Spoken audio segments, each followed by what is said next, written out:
एक छोटे से गांव में एक पिता और उसकी बेटी रहते थे। दोनों बहुत सीधे और नेक दिल इंसान थे। घर में चाहे जितनी भी तकलीफ हो, उन्होंने कभी भगवान की पूजा नहीं छोड़ी।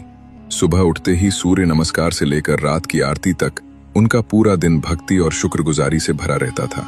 घर में ज्यादा कुछ नहीं था, पुराने बर्तन, एक छोटा सा कमरा और एक पुरानी चारपाई, लेकिन उनके दिल हमेशा अमीर रहते थे क्योंकि उनके पास श्रद्धा थी और आपस में प्यार था।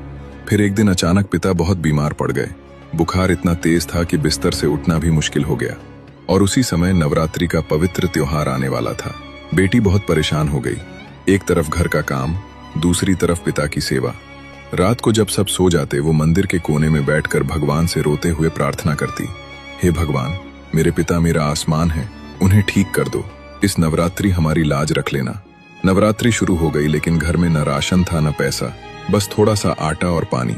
व्रत के पहले दिन बेटी ने एक छोटी सी रोटी बनाई, आधी पिता को खिलाई, आधी खुद पानी के साथ खा ली। पिता ने कमजोर आवाज में कहा, बेटी तू व्रत मत रख, थक जाएगी। बेटी ने प्यार से मुस्कुराते हुए जवाब दिया, बाबा, व्रत भूख का नहीं, विश्वास का होता है। दिन बीतते गए, जो थोड़े पैसे थे वो भी खत्म हो गए, दवाई भी नहीं रही। कभी कभी बेटी का मन टूटने लगता, लेकिन उसका विश्वास नहीं टूटा। एक शाम जब वो मंदिर में बैठकर प्रार्थना कर रही थी, तभी दरवाजे पर दस्तक हुई। बाहर गांव के मंदिर के पुजारी जी और मोहल्ले के दो बुजुर्ग खड़े थे। उनके हाथ में राशन के थैले, फल और दवाइयां थीं। पुजारी जी ने कहा, बेटा ये गांव की भेंट है, माता रानी का प्रसाद समझकर स्वीकार कर लो। बेटी की आंखों से आंसू बह निकले।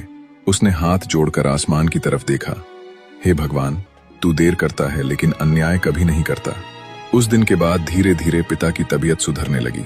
नवरात्रि खत्म होते होते वो चलने फिरने लगे और कुछ ही दिनों में उन्हें एक छोटा सा काम भी मिल गया। फिर दशहरे का दिन आया। घर में ज्यादा सजावट नहीं थी, लेकिन सुकून था, संतोष था और शुक्रगुजारी थी।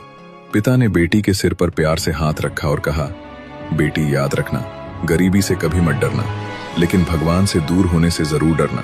जब कोई सच्चे मन से प्रार्थना करता है तो भगवान ऐसे रास्ते खोलता है जहां से हम सोच भी नहीं सकते। सब्र और श्रद्धा कभी बेकार नहीं जाती।